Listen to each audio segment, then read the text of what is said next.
ಗೌರಿ ಅಡುಗೆ ಸ್ಪರ್ಧೆಯಲ್ಲಿ ಭಾಗವಹಿಸಲು ಅವಳೊಟ್ಟಿಗೆ ಇನ್ನೂ 25ಕ್ಕೂ ಹೆಚ್ಚು ವಿದ್ಯಾರ್ಥಿಗಳು ಭಾಗವಹಿಸಿದ್ದರು. ಗೌರಿ ಮೊದಲ ವರ್ಷದಲ್ಲಿ ಓದುತ್ತಿದ್ದದ್ದು. ಅವಳಿಗಿಂತ ದೊಡ್ಡವರು ಜಾಸ್ತಿ ಜನ ಇದ್ದರು. ಇದೇ ಮೊದಲ ಬಾರಿಗೆ ಪಾರ್ಟಿಸಿಪೇಟ್ ಮಾಡುತ್ತಿದ್ದರೂ ಅವಳಿಗೆ ಯಾವುದೇ ಭಯ ಕಾಣುತ್ತಿರಲಿಲ್ಲ.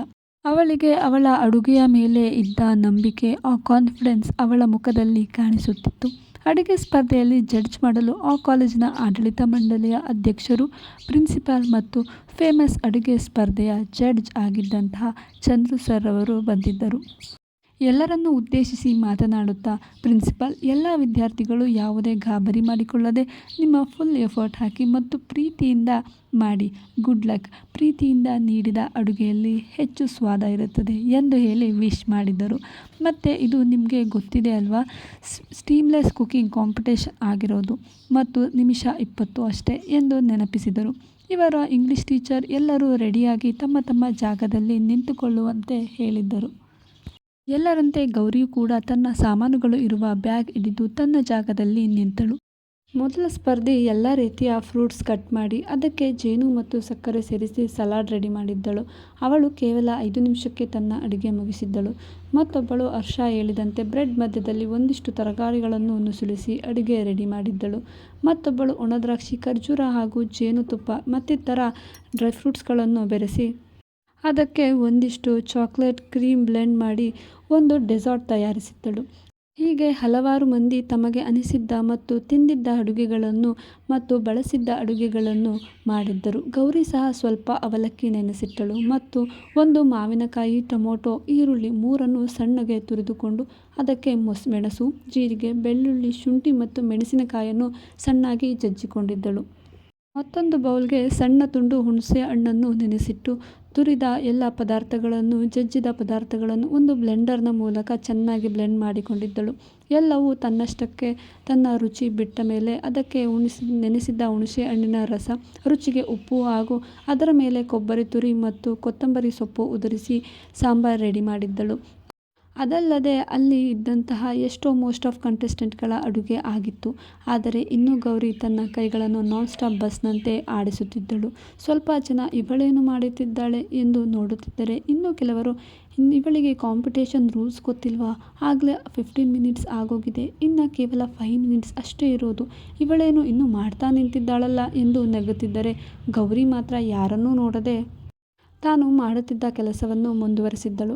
ನೆನೆಸಿಟ್ಟಿದ್ದ ಹೆಸರುಬೇಳೆಗೆ ಸೌತೆಕಾಯಿ ಕತ್ತರಿಸಿ ಅದಕ್ಕೆ ಈರುಳ್ಳಿ, ಮೆಣಸಿನಕಾಯಿ, ತೆಂಗಿನ ತುರಿ, ಉಪ್ಪು ಹಾಕಿ ಒಂದು ಕಡೆ ಇಟ್ಟಳು. ಸ್ವಲ್ಪ ಮಾವಿನಕಾಯಿ ಕತ್ತರಿಸಿ ಅದಕ್ಕೆ ಮೆಣಸಿನ ಪುಡಿ ಮತ್ತು ಉಪ್ಪನ್ನು ಬೆರೆಸಿ ಮತ್ತೊಂದು ಬೌಲ್ನಲ್ಲಿ ಇಟ್ಟಳು.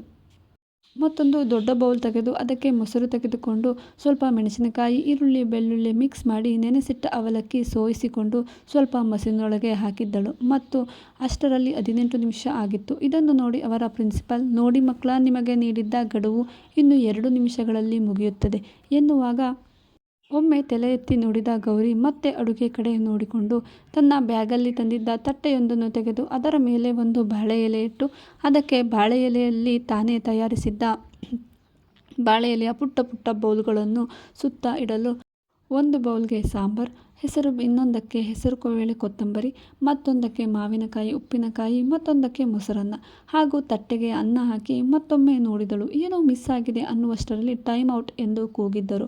ಉಪ್ಪನ್ನು ಸೈಡಲ್ಲಿ ಇಡುವುದನ್ನು ಮರೆತಿದ್ದಳು. ಎಲ್ಲರೂ ತಮ್ಮ ತಮ್ಮ ಡಿಶ್ ಮುಂದೆ ನಿಂತಿದ್ದರು. ಎಲ್ಲ ಜಡ್ಜ್ಗಳು ಎಲ್ಲರ ಮುಂದೆ ಮುಂದೆ ಬಂದು ಟೇಸ್ಟ್ ನೋಡುತ್ತಿದ್ದರು. ಎಲ್ಲರೂ ತುಂಬ ಚೆನ್ನಾಗಿ ಅಡುಗೆ ಮಾಡಿದ್ದರು. 10ನೇ ಕಂಟೆಸ್ಟೆಂಟ್ ಗೌರಿ ಆಗಿದ್ದಳು. ಅವಳ ಬಂದ ಜಡ್ಜ್ ಟ್ರೆಡಿಷನಲ್ ಸ್ಕೆಲ್ ನೋಡಿ, ವಾವ್, ತುಂಬ ಚೆನ್ನಾಗಿದೆ. ನಮ್ಮಮ್ಮ ನನಗೆ ಹೇಳುತ್ತಿದ್ದರು, ಅಡುಗೆಯನ್ನು ಮೊದಲು ಕಣ್ಣುಗಳು ತಿನ್ನುತ್ತವೆ, ನಂತರವಷ್ಟೇ ಬಾಯಿ ತಿನ್ನುವುದು ಎಂದು. ಈ ಮಾತು ನಿನ್ನ ಈ ಪ್ರೆಸೆಂಟೇಷನ್ ನೋಡಿದಾಗ ತಿಳಿಯುತ್ತದೆ ಎಂದರು ಜಡ್ಜ್ ಚಂದ್ರು ಅವರು. ಎಲ್ಲ ಜಡ್ಜ್ಗಳು ಅವಳ ಅಡುಗೆ ತಿನ್ನುವುದಕ್ಕೂ ಮೊದಲೇ ಹೊಗಳಿದ್ದರು. ಒಬ್ಬೊಬ್ಬರಾಗಿ ಟೇಸ್ಟ್ ಮಾಡಿ ತಮ್ಮ ಮುಖ ತಾವೇ ನೋಡಿಕೊಟ್ಟಂತೆ, ಈ ಸಾಂಬಾರ್ ನೇಮೇನು ಎಂದು ಕೇಳಿದ್ದರು. ಇದು ಜಜ್ಜಿದ ಮಾವಿನಕಾಯಿ ರಸಂ ಎಂದಳು ಗೌರಿ. ಯಾರು ನಿಮಗೆ ಈ ರೆಸಿಪಿ ಹೇಳಿಕೊಟ್ಟಿದ್ದು ಎಂದರು ಜಡ್ಜ್ ಚಂದ್ರು ಅವರು. ನನ್ನಪ್ಪ ಎಂದಳು ಗೌರಿ. ಅವಳ ಕಣ್ಣಂಚು ಆಗಲೇ ಒದ್ದೆಯಾಗಿದ್ದವು. ಸೋ ಇಂಟ್ರೆಸ್ಟಿಂಗ್, ಯಾವುದೇ ಒಲೆ ಇಲ್ಲದೆ ಇಷ್ಟು ಚಂದದ ರಸಂ ನಾನು ಮೊದಲೆಲ್ಲ ಟೇಸ್ಟ್ ಮಾಡಿರಲಿಲ್ಲ ಎನ್ನುತ್ತಾ ಅವಳು ಮಾಡಿದ್ದ ಎಲ್ಲ ಅಡುಗೆಯನ್ನು ತಿಂದು ಪ್ರೆಸೆಂಟೇಷನ್ ಅಲ್ಲಿ ಎಲ್ಲ ಕವರ್ ಆಗಿದೆ. ಆದರೆ ಸೈಡಿನಲ್ಲಿ ಸ್ವಲ್ಪ ಉಪ್ಪು ಇಟ್ಟಿದ್ದರೆ ಮದುವೆ ಮನೆಯಲ್ಲಿ ಬಡಿಸಿದ್ದ ಊಟದಂತೆ ಕಾಣುತ್ತಿತ್ತು ಎಂದರು. ಗೌರಿ ಸಣ್ಣ ನಗು ಬೀರಿದಳು. ಅವಳು ಯಾವಾಗಲೂ ತಪ್ಪು ತಿಳಿಯದೆ, ಆದರೆ ಅದಕ್ಕೆ ಸಮಜಾಯಿಷಿ ಕೊಡುತ್ತಿರಲಿಲ್ಲ. ಹಾಗಾಗಿ ಸುಮ್ಮನೆ ಸಣ್ಣ ನಗು ಬೀರಿದಳು. ಎಲ್ಲ ಅಡುಗೆ ಟೇಸ್ಟ್ ಮಾಡುತ್ತಿದ್ದರು ಜಡ್ಜ್. ಗೌರಿ ಒಂದು ಸುತ್ತು ನಿಂತಿರುವವರನ್ನು ನೋಡಿದರೆ ಹರ್ಷ, ದಿಯಾ ಕಾಣಲಿಲ್ಲ. ಮತ್ತೊಮ್ಮೆ ಎಲ್ಲರನ್ನೂ ಸ್ಕ್ಯಾನ್ ಮಾಡಿದಂತೆ ನೋಡಿದಳು.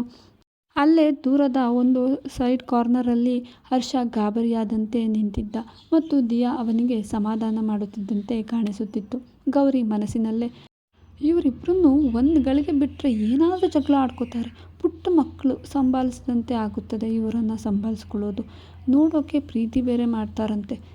ಇನ್ನು ಕಷ್ಟ ಸುಖದಲ್ಲಿ ಪಳಗಬೇಕು ಇಬ್ಬರು. ಇವಾಗೇನಾದರೂ ಇವರಿಬ್ಬರಿಗೂ ಮದುವೆ ಮಾಡಿಬಿಟ್ರೆ ದಿನ ಮನೆಯಲ್ಲಿ ಇವರಿಬ್ಬರ ಜಗಳ ತೀರ್ಮಾನ ಮಾಡೋಕ್ಕೆ ಒಬ್ಬರು ಇರಬೇಕಾಗ್ಬೋದೇನೋ ಎನ್ನುತ್ತಾ ಕಾಂಪಿಟೇಷನ್ ಕಡೆಗೆ ಗಮನ ನೀಡಿದಳು. ಜಡ್ಜ್ಗಳು ಎಲ್ಲರ ಅಡುಗೆ ಟೇಸ್ಟ್ ಮಾಡಿ ತಮ್ಮ ಮೈಕ್ ಕಡೆ ನಡೆದರು. ಮೈಕ್ ಹಿಡಿದಿದ್ದ ಚಂದ್ರು ಅವರು, ಎಲ್ಲರಿಗೂ ನಮಸ್ಕಾರ. ನಮಗೆ ತುತ್ತು ಊಟ ನೀಡಿದ ಎಲ್ಲ ಮಕ್ಕಳಿಗೂ ನಾನು ಚಿರಋಣಿ. ಅಡುಗೆಯಲ್ಲಿ ಇದು ಟೇಸ್ಟ್ ಅಥವಾ ಇದು ಬೆಸ್ಟ್, ಇದು ವರ್ಸ್ಟ್ ಅಂತೆಲ್ಲ ಡಿವೈಡ್ ಮಾಡೋಕ್ಕೆ ಆಗಲ್ಲ. ಯಾಕಂದರೆ ಒಂದೊಂದು ಅಗಳಿನಲ್ಲಿಯೂ ಅನ್ನಪೂರ್ಣೇಶ್ವರಿ ನೆಲೆಸಿರುತ್ತಾಳೆ ಅನ್ನೋದು ನನ್ನ ಭಾವ. ಹಾಗಾಗಿ ಎಲ್ಲೇ ಯಾರ್ಯಾರು ಅಡುಗೆ ಮಾಡಿದ್ದೀರಿ ಎಲ್ಲರೂ ತುಂಬ ಚೆನ್ನಾಗಿ ಮಾಡಿದ್ದೀರಿ.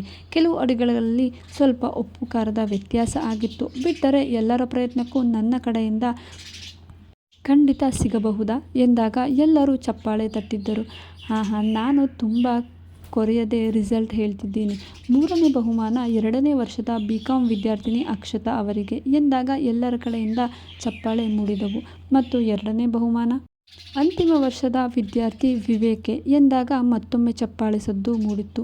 ಗೌರಿ ಮುಖದಲ್ಲಿ ಸ್ವಲ್ಪ ಬೇಜಾರು ಮೂಡಿತ್ತು. ಅವಳು 2ನೇ ಅಥವಾ 3ನೇ ಬಹುಮಾನ ಬರುತ್ತದೆ ಎಂದು ಅಂದುಕೊಂಡಿದ್ದಳು. ಅಷ್ಟರಲ್ಲಿ ಮೊದಲ ಬಹುಮಾನ ಮೊದಲ ವರ್ಷದ ವಿದ್ಯಾರ್ಥಿನಿ ಗೌರಿ ಎಂದಾಗ ಗೌರಿಗೆ ಎಚ್ಚರವಾದಂತೆ ಅವಳಿಗೆ ತಿಳಿಯದೆ ಜೋರು ಚಪ್ಪಾಳೆ ತಟ್ಟಿದ್ದಳು. ಬಹುಮಾನ ಆನ್ಯುವಲ್ ಡೇಗೆ ನೀಡಲಾಗುತ್ತಿತ್ತು. ಹಾಗಾಗಿ ಎಲ್ಲರೂ ತಮ್ಮ ತಮ್ಮ ವಸ್ತುಗಳನ್ನು ತಮ್ಮ ತಮ್ಮ ಬ್ಯಾಗ್ಗೆ ತುಂಬಿಕೊಳ್ಳುವಾಗ ಗೌರಿ ಕಡೆ ಬಂದ ಚಂದ್ರು ಅವರ ಕೈಯಿಂದ, ಈ ಸಾಂಬಾರ್ ನನಗೆ ಸಿಗಬಹುದಾ ಎಂದಾಗ ಗೌರಿ ಖುಷಿಗೆ ಪಾರವೇ ಇರಲಿಲ್ಲ. ಈ ಬಾಳೆ ಎಲೆಯ ಬಟ್ಟಲು ಹಿಡಿದು ಸ್ಪೂನ್ನಲ್ಲಿ ರಸಂ ಸವಿದು, ತುಂಬ ಚೆನ್ನಾಗಿದೆ ಮಗಳೇ, ನೀನು ಯಾಕೆ ನಮ್ಮ ಚಾನಲಲ್ಲಿ ಬರುವ ಕುಕ್ಕಿಂಗ್ ಶೋಗೆ ಬರಬಾರದು ಎಂದು ತಮ್ಮ ವಿಸಿಟಿಂಗ್ ಕಾರ್ಡನ್ನು ನೀಡಿದ್ದರು. ಗೌರಿಗೆ ಇಂದು ಖುಷಿಗೆ ಪಾರವೇ ಇಲ್ಲದಂತೆ ಅನಿಸುತ್ತಿತ್ತು. ಗೌರಿ ಅವರ ಕಾಲು ನಮಸ್ಕಾರ ಮಾಡಿ ಆಶೀರ್ವಾದ ಪಡೆದಳು. ಅವರು ಸಹ ನಡೆದರು. ಮತ್ತೆ ಸುತ್ತ ಕಣ್ಣಾಡಿಸಿದಳು. ಹರ್ಷ, ದಿಯಾ ಎಲ್ಲೂ ಕಾಣಲಿಲ್ಲ.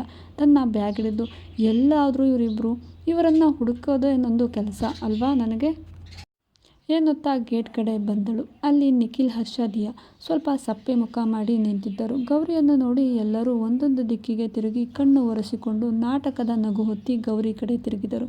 ಗೌರಿ ಖುಷಿಯಾಗಿಯೇ ಅವಳ ಬಳಿ ಬಂದರು. ಚಂದ್ರು ಸರ್ ಅವಳ ಅಡುಗೆಯನ್ನು ಹೊಗಳಿದ್ದು ಅವಳಿಗೆ ಮೊದಲ ಬಹುಮಾನ ಗೆದ್ದ ಖುಷಿಗಿಂತ ಹೆಚ್ಚು ಖುಷಿ ನೀಡಿತ್ತು.